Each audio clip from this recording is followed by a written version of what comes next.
Welcome to this week's Week in Wisdom by Creating a Family. We are here to answer your foster, adoptive, or kinship questions. So send your questions our way to info@creatingafamily.org.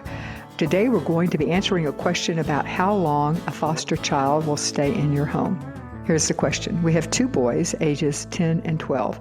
We've been told that if we become a foster family, that the foster child will have to have a room to themselves. Our boys can share a room for another year, but then we want to separate them. Can we just foster for 1 year? How long do foster kids usually stay? Well, the answer is yes, you can foster for however long you want, but it can get complicated. So there really aren't any simple answers to how long a foster child usually will stay. And every child's experience is unique, and there are many factors at play. The goal of foster care is almost always to get the child back to their family as fast as it can be done safely. The length of time varies anywhere from, honestly, a few days to a few years. The federal report that tracks this is called the Adoption and Foster Care Analysis and Reporting System. And as with everything in the government, it has an acronym, AFGARS. The latest AFGAR report says that the average length of time that a child stays in foster care is 22 and a half months. The problem is if you just want a foster child for 12 months, the problem is that it might force the child to move to another home at the end of the year, and each placement disruption is hard for the child.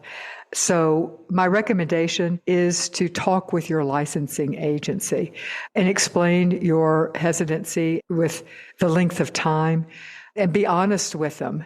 The truth is we need foster families. I don't know of a single jurisdiction that is not looking and actively seeking foster families, but I do think you need to go in with the realization that if you have a hard and fast cutoff at 1 year, it could put the child in the position of having to be forced to make a move. And I wouldn't want to do that unless it's absolutely necessary. Anyway, I hope I've answered your question. I wish you the absolute best of luck. Fostering can be so very, very rewarding.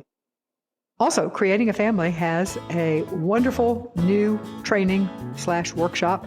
It is for parents to understand prenatal exposure to alcohol and drugs. It is a 4.5-hour training over 3 sessions. Each session is interactive. It's online. It is facilitated by a Creating a Family facilitator.